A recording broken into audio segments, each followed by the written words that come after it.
Bienvenue dans les Pros du 06, le podcast où les professionnels de la région racontent leur métier, leur parcours, les conseils qu'ils ont à donner. Aujourd'hui, on reçoit Vanessa. Vanessa est originaire du Panama, juriste de formation, passée par Paris et désormais conseillère immobilière à Nice chez Maison Masséna. On va parler changement de pays, reconversion, immobilier, réseau et de la façon dont on se reconstruit professionnellement dans une nouvelle ville et une nouvelle vie. Je commence toujours le podcast comme ça. Merci de ta présence, merci du temps que tu donnes à pouvoir échanger avec nous. Comment vas-tu? Je vais très bien. Magnifique. Merci beaucoup, Zachary, pour l'opportunité. Et bon, on y va. Allez, c'est ça, exactement. On va commencer par parler de ton origine, ton parcours, donc de Panama, en passant par Paris pour arriver sur Nice. L'objectif, c'est de poser ton histoire, le changement, le parcours que tu as eu. Si tu devais te présenter aujourd'hui en quelques phrases, qu'est-ce que tu nous dirais? Bon, aujourd'hui, je suis conseiller immobilier. C'est mon activité principale et un passionné et un Panamien qui cherche sa place ici à Nice. Magnifique. La passion, toujours très important, Mm, ce qui nous permet d'aller plus loin et d'aller chercher la motivation aussi exactement. quand parfois c'est un petit peu plus dur. Donc tu viens du Panama comme tu nous l'as dit, tu as été juriste en droit commercial là-bas, puis tu arrives en France. Ton premier job est dans un restaurant à Ouais. Paris, si je ne te dis pas de bêtises. Comment tu trouves ce poste et comment ensuite il t'ouvre la voie, la porte de l'immobilier? Bon, tu l'as dit tellement rapidement. Il y a des étapes intermédiaires Oui, oui, forcément. oui, oui. Donc bon, je suis arrivée en France parce que l'amour. Donc je suis venue évidemment, j'étais mariée avec un Français et c'est pour ça que je suis venue en France. Après, je suis atterrie à Paris au début. J'ai passé 10 ans à Paris et sans français, zéro français. Donc j'arrive à Paris, je commence mes cours de français comme tout le monde. Et quand j'étais déjà au B1, je me suis dit, bon, j'avais un an pour apprendre un peu le français, régulariser toute ma situation, etc. Et à un moment, comme je viens d'une vie complètement active, boulot, le travail, l'appartement, la famille, tout ça, à un moment, à la maison, parce que, bon, évidemment, je ne travaillais pas au début quand je suis arrivée ici, j'étais étouffée. Je me suis dit, non, il faut que je travaille, mais urgent. Il faut que je sorte de la maison, il faut que je voie des gens, il faut que je parle avec des gens, parce que, bon, je suis une personne assez sociable. Et à un moment, j'ai parlé avec une copine panaméenne qui habite à Paris aussi. Et j'ai dit, moi, tu dis que moi, il faut que je travaille. Elle me dit, n'importe de quoi, parce que bon, évidemment, je ne cherchais pas dans les droits. Et j'ai dit, n'importe de quoi, il faut que je sorte d'ici de la maison. Je dis, ah bon, j'ai un pote qui gérant d'un restaurant dans le 12e arrondissement. Et si tu veux, on l'appelle. Donc elle l'appelle, et lui il me dit, viens, viens, viens, viens demain, le propriétaire sera là, et bon, il va te voir, et on verra. Donc j'arrive et bon, le propriétaire, il m'a embauché. C'était idéal parce que c'était vraiment pour le service de midi. Donc je travaillais de 12h30 par Hmm. jour. Donc ça me laissait aller à mon cours de français pour continuer à apprendre et travailler un peu et récupérer mon fils à l'école. Et donc, on travaillait dans le restaurant. À côté du restaurant, il avait une agence immobilière. Donc, les gens, ils venaient Manger déjeuner le au midi, ouais. restaurant, Hmm. exactement. Et à un moment, ils m'ont dit, bon, Vanessa, tu sais, nous, on cherche toujours des gens, Service etc. incroyable, Oui, satisfaction du client, proposition d'embauche directe. oui, oui, oui. Et c'est une fille d'un agent immobilier du quartier qui m'a dit, bon, tu sais, à côté, ils cherchent toujours aussi Vanessa. Donc elle a parlé de moi à l'agence. L'agence, ils sont venus au restaurant. Et là, ils m'ont dit, bon, viens, si tu es disponible, le gérant, il est là et il va te recevoir pour te faire passer un entretien. Et bon, je suis partie comme ça, habillée de la journée, jeans, basket, un peu comme que bon, je me lance. De toute façon, Avec le tablier limonadier encore un accroché. peu, un peu, un peu. Non, mais c'est drôle parce que ils sont venus au restaurant, ils étaient en train de nettoyer une table Et ils sont venus comme que, elle est où Panama? J'étais là comme que, ah, c'est moi. C'est moi. Dit que bon, tu sais, Fatih, il nous a parlé de toi, titi. Et bon, et là, je me suis dit, bon, Dieu, il m'a envoyé ça, il m'a envoyé cette opportunité. On ne peut pas dire non, de toute façon, j'ai rien à perdre. Peut-être beaucoup à gagner. Ça, c'est sûr, tout a Et gagné. je me suis dit, ok, je me lance, je viens. Mais je ne parlais pas français comme aujourd'hui je parle. Et donc je viens, le directeur, il me reçoit. Et donc on passe l'entretien. Lui, c'est un juriste aussi, donc je pense qu'on a eu ce point en commun aussi. Et à la fin de l'entretien, il me dit, bon, le poste est pour toi, si tu veux. Il y a eu cette chose qui vous a rapproché déjà Je du pense. fait qu'il t'a connu au travers du service au restaurant. Oui. Du Lui, je fait ne l'avais aussi... jamais rencontré. Ah, lui, tu l'avais jamais Non, rencontré, d'accord. c'était une fille qui travaillait dans les quartiers, qui a parlé à eux. Et après, un des commerciaux, il est venu au restaurant me chercher. Excellent. Ah, c'est- Excellent. Et donc, tu disais le poste, il est pour toi. Tu Oui. m'as raconté qu'il y avait eu une anecdote sur Oui. ton accent. Oui, oui, oui. Quand il me dit ça, moi-même, je ne le croyais pas. Et Qu'est-ce qu'il t'a dit? T'as dit ton accent, oui, c'est oui, ta oui, force? oui, oui, oui. Il m'a dit ça comme que, je l'ai dit comme, à la fin de l'entretien, quand il me propose les postes, je lui ai dit, est-ce que tu m'as entendu parler? Et il me dit, Vanessa, c'est ça ta force. Et moi, ça m'a fait explosion. Ouais, comment tu l'as vécu alors sur le moment? C'est drôle parce que moi, c'est toujours qu'est-ce que tu ressens de toi-même, non? Moi, je l'ai vécu comme une révélation. Parce que je me posais beaucoup de questions, parce que évidemment, j'arrive dans ce pays, je viens d'une vie très active professionnellement.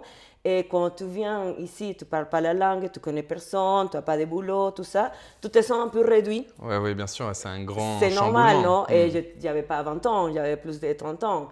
Donc ça m'a ouvert beaucoup parce que je me suis dit, arrête de te poser des questions, arrête de te bloquer toi-même, regarde comment les gens te perçoivent. Tu vois? Et après, en parlant avec lui des années après, parce que j'ai travaillé avec eux 4 ans, et j'ai dit, bon, tu m'as dit ça pour me dire. Je dis que non, je le croyais vraiment, Vanessa. Et alors justement, avec le recul, en quoi cette phrase, elle a changé ta façon de te voir et de voir ton métier? Moi, déjà, la première chose, ça m'a changé parce que, évidemment, j'ai vu toujours parler en français correct, surtout dans l'immobilier, tu traites avec de l'argent, beaucoup d'argent, et avec C'est un des moment sujets important dans la vie délicats des gens, bien aussi, sûr. et des sujets légaux, très délicats. Donc, il faut bien parler, il ne faut pas non plus se mêler et avec une phrase parce que ça peut tout changer. Donc, mon objectif principal, c'est bien parler le français, bien communiquer. Mais après, je ne me prends pas trop la tête avec l'accent. Ça fait partie de moi. Je ne vais pas pouvoir le changer jamais. J'ai essayé. Donc, non, ça ne va pas changer. Ça fait partie de moi parce que je ne suis pas française et je ne prétends pas l'être non plus. Mais bon, ça en première partie. En deuxième partie, et cette phrase, évidemment, ça m'a bouleversée parce que je me suis dit, ok, tu sais quoi, il faut toujours oser. Les opportunités sont là, si tu es prêt à les prendre. Et justement, alors, de cette phrase, comment tu as réussi à prendre ta place dans l'immobilier à Paris, malgré la langue, le nouveau pays et ce métier à apprendre? Oui, c'est ça. Il m'a dit, bon, c'est pour toi le boulot, mais après, il m'a laissé dans la nature. Et c'est vrai que, bon, après, on était formés un peu. Et c'était sur la marche qu'on apprenait, non? Et finalement, et c'est pour tous les métiers, ça vient de toi. Qu'est-ce que tu veux, jusqu'à où tu veux arriver? Ta motivation, C'est ta motivation, détermination c'est et mettre les mains l'agnac, dedans aussi. l'agnac, comme vous dites ici. Ouais, c'est ça. Et la motivation, bien faire, bien réussir, avoir des challenges. Moi, les challenges, c'est quelque chose qui me motive beaucoup. Et surtout, bon, j'avais la base, que c'était, bon, qu'est-ce que je voulais construire ici en France. Donc, je suis venue vraiment sans gilet sauvetage. Je ne suis pas venue, et c'est ça que je me disais tout le temps, tu n'es pas venu ici pour rester 1 an, 2 ans, tu es venu ici pour construire quelque chose. Donc commence à construire. Et dans l'immobilier, bon, on était dans un magnifique quartier, le centre de Paris, donc c'était un plaisir. Après, il y a un choc aussi par rapport au métier, parce que les prix, au début, je n'étais pas habituée à ce type de prix. Et oui. Je viens de Panama, qui est une ville très cosmopolite. Mais quand même, on n'a pas les mêmes prix que Paris. Donc au début, L'écart, il est de combien à peu près? Parce que oui, effectivement, Paris, on est vite beaucoup. entre 8, À 10, 15 beaucoup. 000 À euros beaucoup. le mètre carré. Donc, Beaucoup, beaucoup. Par exemple, Panama, c'est comme ici, Nice, en face de la mer, un très, très beau appartement dans une belle résidence avec salle de sport, piscine, etc., vue mer. Tu peux l'acheter à 80 mètres carrés, 300 000, 400 000 dollars. Donc, c'est très différent. Là-bas, on vendait des 300 000, je ne sais pas, 30 mètres carrés, ouais, c'est ça. 25 Ouais, mètres carrés. Ouais, c'est c'était ça, c'est ça. choquant. Bon, alors ça, c'est pour les débuts de ton métier dans l'immobilier. On va passer du coup à aujourd'hui. Ton métier qui est toujours dans l'immobilière, conseillère immobilière à Nice chez Maison Masséna. Concrètement, aujourd'hui, c'est quoi ce métier et pourquoi tu le fais chez Maison Masséna? Bon, c'est toujours le même métier. Ça ne change pas. L'accompagnement, c'est la base des métiers de conseiller immobilier. C'est vraiment être là au point avec les dernières législations, au point avec les derniers bouleversements du marché pour pouvoir bien accompagner nos clients. Et c'est ça qui me plaît beaucoup de l'immobilier, cet accompagnement. Et je l'ai fait chez Maison Masséna Collectif Immobilier, parce que c'est toute la phrase. C'est Maison Masséna Collectif Immobilier parce que j'ai trouvé dans ce collectif quelque chose qui m'avait manqué un peu à Paris, même si j'avais fait ce métier presque 10 ans à Paris. Je trouve qu'ici, chez Maison Masséna, on a un accompagnement vraiment très pointu, très poussé pour les agents. C'est une agence qui vise vraiment la formation, elle est au centre de l'agence. Vraiment, on va être Donc il y a à un point, investissement un sur investissement l'humain. énorme, énorme sur l'humain et les outils aussi. On a tous les outils de dernière génération et surtout, moi je pense que tu peux être un bon professionnel dans la mesure que tu es à jour avec toutes les choses qui passent et que tu te formes tout le temps. Même les gros sportifs de haut niveau, ils ont des coachs, ils sont en train de Bien se sûr. former tout le temps. Donc, moi, je pense que, et c'est ça que j'ai ressenti chez Maison Masséna et pour lequel j'ai intégré l'équipe, c'est que vraiment, on se sent bien soutenu. Et à la fin, quand tu te sens bien comme professionnel, ça va se voir aussi avec comment tu fais sentir tes clients. C'est ce qui va changer des agences classiques de quartier. Oui, bon, après, ça dépend. Ça dépend de la personne, vraiment. On a cet accompagnement, mais si tu ne profites pas, tu vois, c'est comme un autre outil. Si tu ne l'utilises pas, Ce tu que ne vas tu pas disais tout à l'heure avec la profiter. niaque. Exactement. Alors, qu'est-ce que tu préfères dans ce métier? Moi, vraiment, c'est... Bon, ça va se répéter, mais c'est ça, vraiment, qu'est-ce que j'aime de l'immobilier, c'est cet accompagnement. Parce que je suis une personne empathique. J'essaie de ne pas être trop, parce qu'il faut être aussi objectif dans ce métier. Bien sûr. Il ne faut pas se laisser comme inonder par la partie subjective. Mais l'accompagnement, vraiment, pour pouvoir réaliser des projets avec mes clients, c'est vraiment, on a de la chance. On a de la chance parce qu'on déjà on rencontre des personnes de tout type des origines, des métiers. Et, À tu différents apprends, moments de vie tu aussi? apprends, oui, tu apprends énormément de gens quand tu es ouvert à toucher un peu la partie humaine aussi, non? Et cet accompagnement, réaliser un projet avec mes clients, c'est une fierté aussi. Tu sais que tu as bien conseillé la personne, que tu l'as accompagné jusqu'à la fin et que finalement, cet bien que tu vends, il va se transformer en foyer. C'est un métier qui impacte pour des années, si ce n'est des dizaines Ah, mais d'années ou même toute une vie. Donc bien sûr, forcément, tu te dois de les accompagner bien sûr. correctement et de faire ça bien pour eux parce qu'ils te donnent leur confiance Ah, mais aussi au totalement. moment où ils font appel à toi. Allez, avant de revenir sur ton métier, le réseau, j'aimerais qu'on parle aussi de de cette aventure entrepreneuriale que tu as eue. Voilà, c'est, on va dire, l'épisode épicerie vrac. Donc, tu as travaillé sur un projet d'épicerie vrac éco-responsable à Nice, Vrac Refill. Qu'est-ce qui t'a donné envie de te lancer dans le projet à l'époque? Bon, déjà, j'aime beaucoup changer, j'aime beaucoup dynamique, le dynamisme dans ma vie parce que j'aime bien que ça bouge. Donc, quand on partait de Paris, donc, je me suis dit, bon, nouvelle vie, nouvelle ville, nouveau tour, nouvelle Vanessa. Donc, et j'ai eu toujours, mais je l'ai encore, cette envie de créer un commerce. Et je me suis dit, bon, à cette époque-là, j'étais très sensibilisée avec la cause écologique. Donc, à la maison même, on réduisait énormément nos déchets. Et à cette époque aussi, il y a eu un boom dans ce type de commerce à Paris.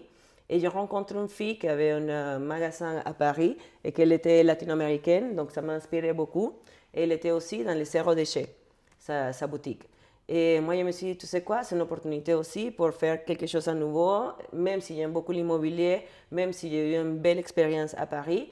Je me suis dit, c'est une belle opportunité maintenant pour tout recréer. Comme tu disais, une nouvelle ville, une nouvelle vie, pourquoi pas se lancer dans un Exactement. projet qui est vraiment en rupture avec ce qu'on a connu avant. Exactement, exactement. Et là, je me suis dit, bon, c'est le moment, j'ai commencé à me former. Bon, on est dans les pays de formation. Ça, vraiment, Mais c'est important quand même c'est la super formation pour monter en important, compétences. C'est super important. Non, mais vraiment, c'est important. Et ici en France, c'est très apprécié, très nécessaire. Donc, et comme j'avais jamais eu un commerce dans ma vie, donc il fallait se former. Et j'étais accompagnée par une boutique de gestion, que c'est un peu comme Initiative France. Donc, ils aident les entrepreneurs pour toute la partie business plan et tout ça. Et donc, on arrive ici à Nice, je cherche un commerce, je cherche, je ne trouve pas. Oui, tu as eu des problèmes pour trouver Oui. l'emplacement finalement. Exactement. J'avais trouvé un local à Libération que j'adorais. Et j'ai attendu presque 6 mois que ça se fasse. Et finalement, les propriétaires, bon, ils ont dit non. Ça m'a un peu, évidemment, déçu. Et bon, mais rien arrive pour rien.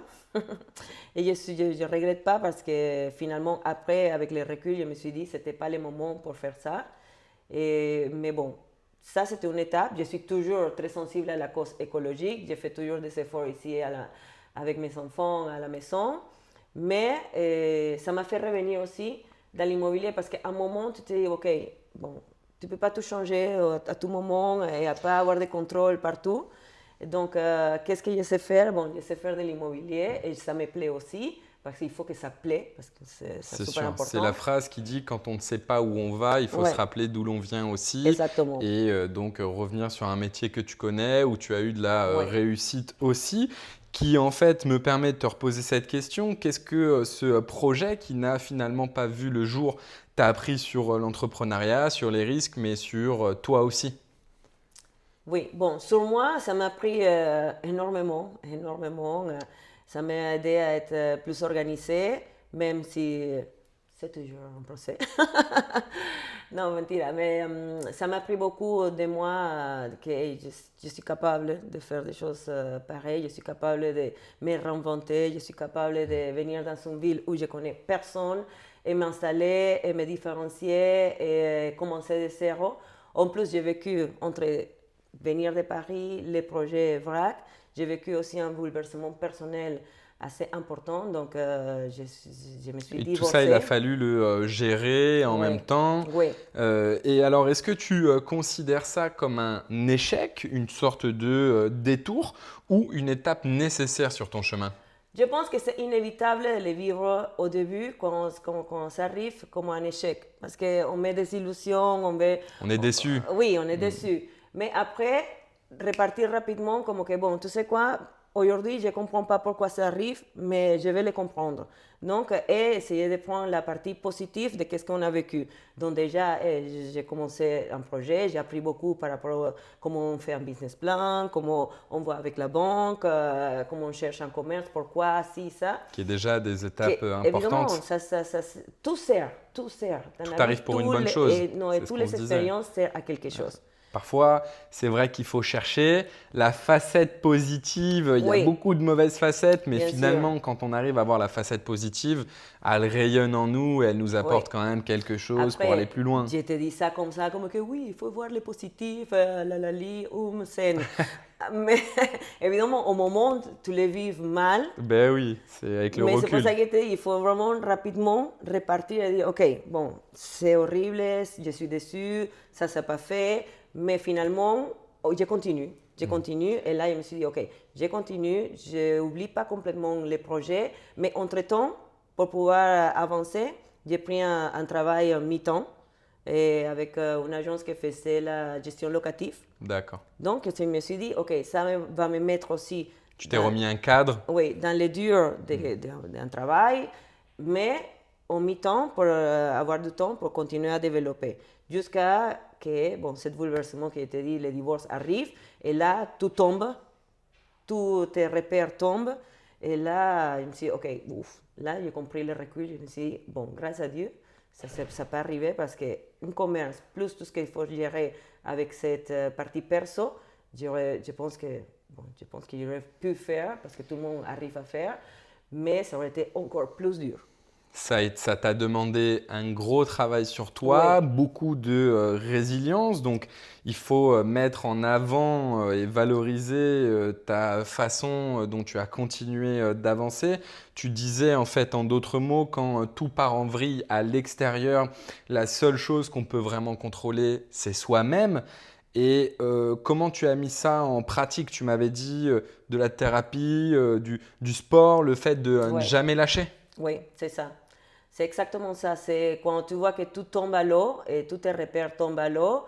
Et à un moment, tu simplement comme t'es couché et dire oh, venez, quelqu'un me sauver. Mais personne va venir te sauver. Et ça, c'est quelque chose que je me répétais tout le temps.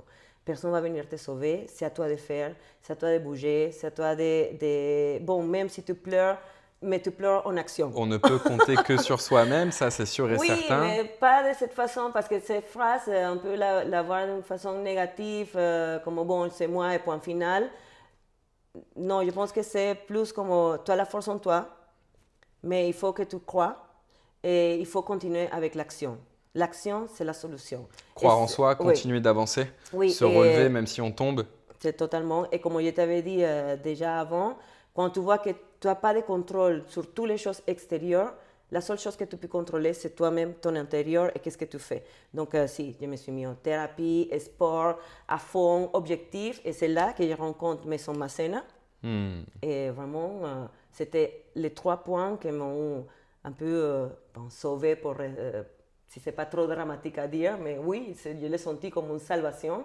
C'était vraiment l'esprit avec la thérapie, le corps avec le sport et la partie professionnelle que c'est indispensable parce qu'il faut vivre. C'est la base de toute façon. Ouais. Tu sais, c'est cette phrase qui dit bien dans son corps, bien dans sa tête et tout. C'est aussi l'inverse qui se produit quand on est bien dans sa tête. Ça nous permet d'être plus facilement bien dans notre corps Oui. aussi. Donc ça a été cette partie. Du coup, ça fait que tu tombes sur l'opportunité avec Maison Masséna. En arrivant ici, en commençant à vouloir vendre des biens immobiliers, en tout cas te remettre sur l'immobilier, tu te rends compte que le réseau compte énormément. Comment tu as commencé à construire ton réseau ici? Oui, c'est ça. Je te disais tout à l'heure, c'est le même métier. Mais évidemment, entre Paris et Nice, il avait des différences très importantes. Déjà, à Paris, j'ai travaillé dans une agence du quartier, donc Pignon-sur-Rue, avec des permanences, des passages à l'agence, etc. Et Maison Masséna, c'est un autre modèle d'agence. Et donc, il faut vraiment Donc développer. vous n'avez pas de bureau, vous n'avez pas pignon sur Oui, rue oui, avec oui, Maison Masséna? on a Si, quand même. des locaux magnifiques au centre-ville, mais c'est plutôt des coworking, donc D'accord. des espaces ouverts, c'est pas la même dynamique, on va dire c'est l'immobilier un peu plus moderne. Et donc, tu as passé passage, tu as passé cette permanence que t'assure, entre guillemets, parce qu'il ne faut pas penser que rester dans une permanence, c'est ça qui va t'amener les clients. Mais bon, on va dire que l'agence classique, il a ses parties. Nous, on n'a pas ça, mais par contre, on vise énormément sur formation, sur suivi de nos agents. Et aussi, il nous aide beaucoup à développer ta marque, te développer comme chef d'entreprise, parce que finalement, ils nous traitent tous comme chefs d'entreprise. Et moi, c'est ça que j'ai cherché. Tu vois, entre les projets VRAC et maintenant, comme je travaille comme agent immobilier, je trouve que c'est le bon entre deux. Parce que je me sens maintenant encore chef d'entreprise. Je crée mon entreprise, même si je suis avec Maison Masséna, je crée mon entreprise en immobilier que c'est Vanessa Segundo. Donc, Ta marque. ma marque, exactement. Exactement. Mais avec l'accompagnement de mon agence. Alors comment tu as fait ton réseau ici pour Ah les oui. premières? Oui, oui, c'était dur parce que, bon, je connaissais personne, mais zéro vraiment quand je suis arrivée ici à Nice. Et donc, au début, je me suis dit, bon, peut-être il faut sortir, il faut rencontrer du monde, mais après, tu ne peux pas sortir tous les jours et il faut choisir quelle sortie va être intéressante, etc. Et finalement, je me suis dit, OK, toujours, qu'est-ce qu'il y a à la main? C'est ça, parce qu'on veut... Quels sont les lieux que tu oui, oui, oui, fréquentes oui, de c'est base, ça. où tu peux aller tisser des relations avec d'autres, te Oui, faire parce qu'on connaître? s'embrouille un peu.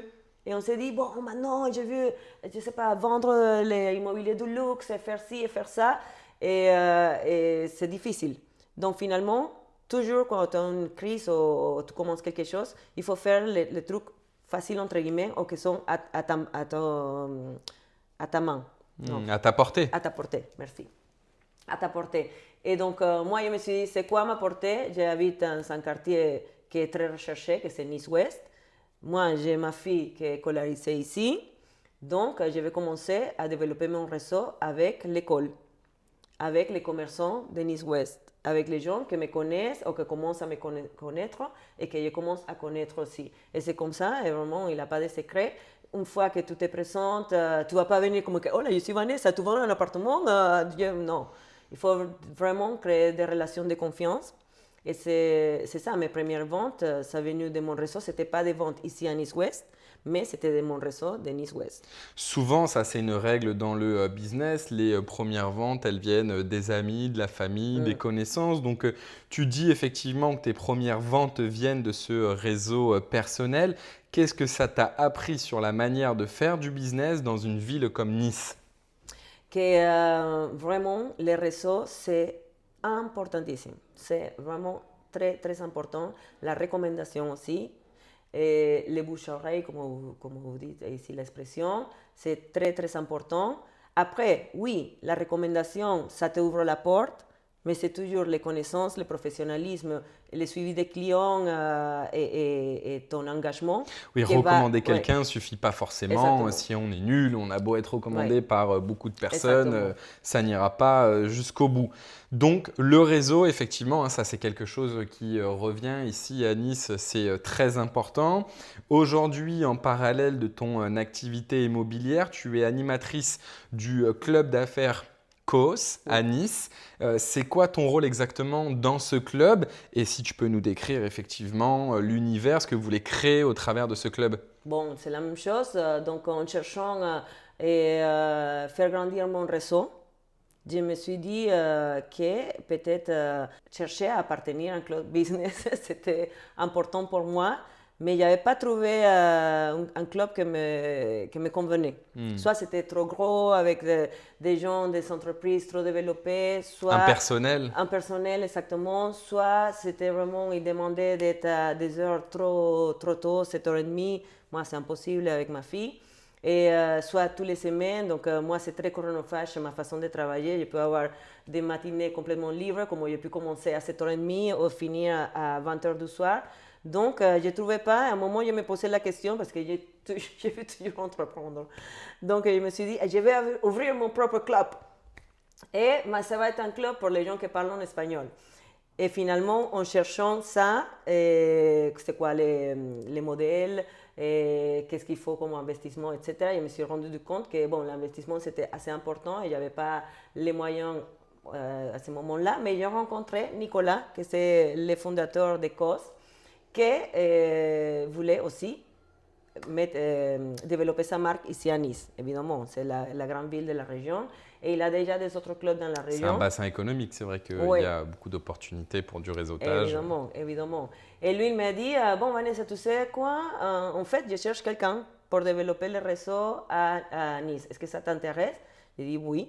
Et j'ai tout l'intérêt de développer ce club parce que, bon, c'est toujours l'objectif, c'est faire grandir mon réseau et le réseau de tous les gens qui participent à ce club-là. Et qu'est-ce que je fais avec le club? Je suis l'animatrice, donc il faut que je cherche déjà les entrepreneurs pour appartenir au club. Il faut que j'anime les réunions. Donc, on a évidemment une trame, présentation, recommandation, etc. Et c'est surtout, j'ai vu que tout le monde se sent à sa place. Parce que c'est ça que je ne trouvais pas quand je cherchais. Et j'ai vu Tu que tout le veux monde... donner Oui, ce que toi, tu ne trouvais pas, un exactement. club, une sorte de famille où les gens puissent être à leur place. Alors ça remplace pas une famille. La famille, c'est personnel. Là, on vient quand même pour les affaires, donc c'est professionnel. Mais en tout cas, quelque chose. Je vais reprendre en fait ce terme que tu m'as donné. Tu veux un club à taille humaine ou à Exactement. portée humaine. Donc, il y aura aussi la taille humaine dessus. Oui, Vous voulez qu'il y ait peut-être 25, 30 personnes max. exactement. Donc, il y aura aussi de l'éligibilité dans ce club. Et c'est ce qui pourra certainement faire la force. En tout cas, Oui. je vous le souhaite un bon développement dans tout ça. Que ce soit en immobilier ou dans le club, est-ce que tu as quelque chose que tu aimerais que les gens retiennent de toi professionnellement? Professionnellement, vraiment, j'aimerais bien que mes clients ils ressentent ce qu'ils ressentent quand je prends un engagement. Vraiment, quand j'ai un projet, soit vendeur ou acquéreur, pour moi, ce projet, c'est comme le mien. Et pour pas, vraiment, je ne vais pas être coursi parce que c'est pas ça, mais je le sens comme ça, c'est une responsabilité. Je veux vraiment que les gens trouvent son foyer ou que les vendeurs vendent aux meilleures conditions. Et vraiment, quand je prends un dossier, je me mets à côté de mes clients. Je suis à côté, je ne prends pas la main, mais un peu dans mon esprit, je les prends de la main parce que vraiment, je m'engage à fond avec eux. Tu les accompagnes, Oui, tu les suis vraiment sur oui, toute la portée du projet et oui, ça devient personnel pour toi, même oui, si c'est dans un cadre professionnel. Le fait de bien les accompagner, d'aller jusqu'au bout et de leur permettre d'obtenir, d'acquérir le bien oui. qu'ils recherchent et qui les rendra heureux, quoi. Parce que pour moi, c'est une fierté aussi. Bien C'est une sûr. fierté de savoir que, et bon, et c'était mon expérience à Paris. Vraiment, aujourd'hui, je peux appeler n'importe quel client et je sais qu'ils vont se souvenir de moi avec un bon souvenir. Pas comme que, bon, Vanessa nous a vendu ce truc et maintenant on est en galère et bon, il est disparu. Bon, Non. on les rappelle pas ces gens-là Non, non, généralement. non, non. Mais vraiment, je te dis, et je suis prêt à parier que je peux, pas tout le monde va se souvenir de moi comme que, oh, Vanessa. Mais je sais qu'à la fin, j'ai bien fait mon travail, j'ai bien conseillé mes clients. Donc, si je regarde derrière moi, je suis fière de mon parcours. Hmm. Et c'est super important pour moi. Et bah, effectivement, c'est la fierté, c'est ce qui te donne confiance aussi pour les prochains biens que tu vas gérer. Et après, ça t'apporte aussi deux choses. La première, c'est des personnes qui vont te rappeler que tu as accompagné une première fois et qui peuvent te rappeler pour un nouveau bien ou qui peuvent aussi te recommander. Donc, c'est Ouais. comme ça aussi que tu agrandis ton réseau derrière. Donc, ça, c'est des premières clés pour développer ton réseau. On pose toujours cette question, si tu avais un conseil à donner à quelqu'un qui veut se lancer dans ton métier, donc l'immobilier à Nice aujourd'hui, qu'est-ce que tu lui conseillerais? Je sais qu'on avait parlé on pense que c'est facile, que ça rapporte vite, mais ce n'est pas le cas. Il y a aussi une réalité financière à prendre en compte Ouais. et sur la nécessité de se former à ce Ah, métier. mais c'est très important. Déjà, bon, évidemment, on a beaucoup d'émissions, beaucoup de choses ou des informations qui montrent l'immobilier comme bon, tout le monde peut le faire, et c'est facile, et on va des beaux appartements, des beaux biens, et on ouvre la porte, on ferme la porte, bim, gros chèque dans ta poche. Non, mais malheureusement, c'est comme ça. Et c'est pas du tout ça. Donc, vraiment, c'est un vrai métier. C'est un métier que tu touches beaucoup de choses, la partie financière des gens et la partie humaine des gens. Donc, c'est vraiment, tu es là tu es un facilitateur. Ouais. Donc, il faut vraiment bien conseiller. Pour pouvoir bien conseiller tes clients, il faut être formé. Donc, la formation, vraiment, c'est très important comme tout bon métier ou comme tout bon professionnel. Parce que, bon, des mauvais et des bons, tu trouves dans tous les métiers. Mais je pense que c'est ça, c'est vraiment savoir que tu as une responsabilité avec les actions que tu amènes avec tes clients et arrêter aussi de penser que... Je pense que oui, c'est là en partie vrai de ça, de que tout le monde peut faire de l'immobilier. Ça, c'est vrai dans le sens que c'est une richesse comme métier.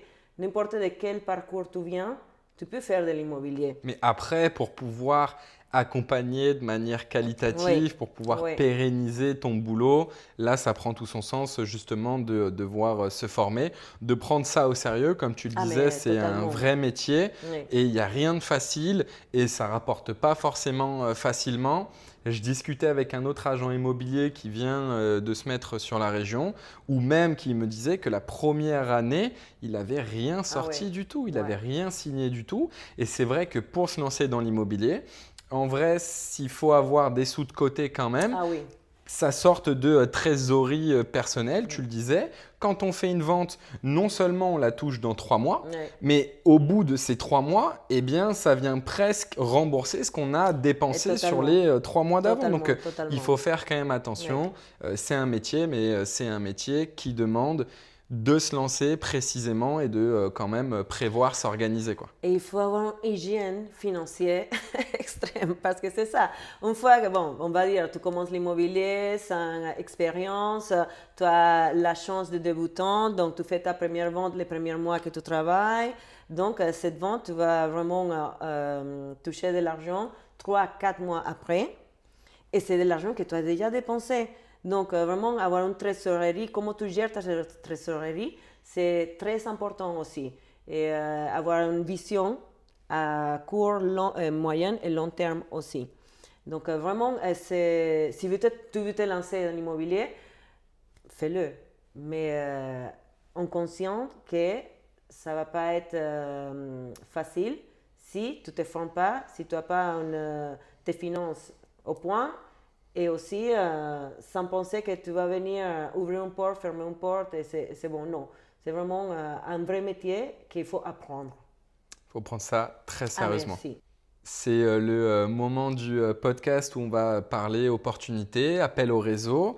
De quoi tu aurais besoin en ce moment, que ce soit de ton activité d'agent immobilier ou pour le club COS? Bon, pour le moment, et je pense que c'est ça, dans l'immobilier, et, on cherche toujours. On cherche toujours parce que c'est ça, tu repars à zéro à chaque fois. Bon, tu as les mandats, tu trouves l'acquéreur, tu les vends, et maintenant, c'est quoi? Il ne Le faut pas prochain bien à attendre. vendre, oui. Les prochains biens à vendre, donc vraiment, si vous avez un bien à vendre, je suis preneuse. Mais c'est surtout aujourd'hui, je cherche beaucoup pour les business clubs parce que comme on est en phase de développement, donc vraiment, n'hésitez pas si vous êtes un indépendant, un entrepreneur indépendant et vous voulez appartenir à un écosystème bienveillant qui cherche à se développer et que tout le monde monte en chiffre d'affaires et en compétences, n'hésitez pas, contactez-moi parce que vraiment, je cherche des volontiers. Parfait, ça allait être justement la deuxième question. Comment on peut te contacter ou venir te rencontrer concrètement? Bon, déjà, je pense que la façon la plus facile, moi, je développe beaucoup les réseaux sociaux. Donc, vous pouvez me contacter sur Instagram, Immobilier avec Vanessa. Et je suis sur Facebook aussi, LinkedIn évidemment, Vanessa Segundo. Et sinon, on a nos bureaux qui sont au 9 avenue Gustave V. C'est derrière le Méridien, derrière le McDo de la promenade. Et vraiment, vous pouvez me contacter, on prend rendez-vous et je suis, ça serait au plaisir de vous rencontrer. Donc Maison Masséna à Nice. Pour les activités du Business Club Ouais. au travers tes réseaux directement. De toute façon, on mettra comme d'habitude tes réseaux dans la description pour que ça soit simple aux gens qu'ils n'aient juste à cliquer dessus. On arrive déjà sur la fin de cet épisode du podcast. Ben oui, hein. Si tu devais tout recommencer demain, qu'est-ce que tu referais pareil, Vanessa? Waouh! Bonne question, hein? Ouais, la question est que waouh! Fait toujours son Non, petit effet, cette question. je pense que à nouveau, je viserai sur moi, ça ma force, croire en moi toujours, même au moment le plus dur, savoir que j'ai cette voix intérieure qui me dit, allez-y, tu peux. Non, je ne peux pas. Oui, tu peux le faire. Et donc, et je pense que ça joue pour tout le monde. Et vraiment, il faut croire à toi. Parce que tout le monde peut croire, mais tu ne peux pas dépendre de l'extérieur. Il faut chercher cette force en toi-même. Après, évidemment, on a les amis, la famille, le travail, tout ça, c'est un complément. Mais ça part d'ici, ça part de toi. Parfait. Tu vois, j'allais te demander si il y avait un mot, une phrase que tu voulais pour terminer, pour les personnes qui, comme toi, à un moment ont cherché leur place, que ce soit pour une nouvelle vie, que ce soit dans une nouvelle ville ou pour un nouveau métier, croire en soi, Oui. continuer de croire en soi. Est-ce que tu as un autre conseil à donner? Ah, mais oser. Il faut oser. Il faut oser parce que même si ça ne marche pas, c'est toujours un apprentissage. Après, il faut avoir l'état d'esprit de prendre les choses comme ça. Et comme je dit tout à l'heure, c'est trop beau de dire comme que oui, c'est un échec, on continue. Non, évidemment, on va les vivre, ça va être dur. Mais si tu es ouvert à prendre chaque opportunité, tu vas construire de belles choses. Donc, oser toujours. Même avec la peur, il faut aller et tenter de nouvelles opportunités. Vraiment. Merci. Et si vous nous avez suivis sur les épisodes précédents, vous vous rendrez compte que c'est quelque chose qui revient. Se lancer, se faire confiance, oser. Vanessa nous le reconfirme encore aujourd'hui. Merci beaucoup Vanessa, Merci on à toi, arrive sur vraiment. la fin de cet épisode. J'ai vraiment apprécié cet Moi échange, aussi. prendre ce temps avec toi, c'était vraiment super intéressant et j'espère que ça intéressera tout autant les personnes qui vont nous écouter ou nous regarder au travers de ce podcast. Merci à vous, encore une fois, n'hésitez pas à vous abonner, à partager au maximum et je vous dis à tous, on vous dit à tous, à bientôt pour un nouvel Bientôt. épisode des Pros du 06. Au revoir.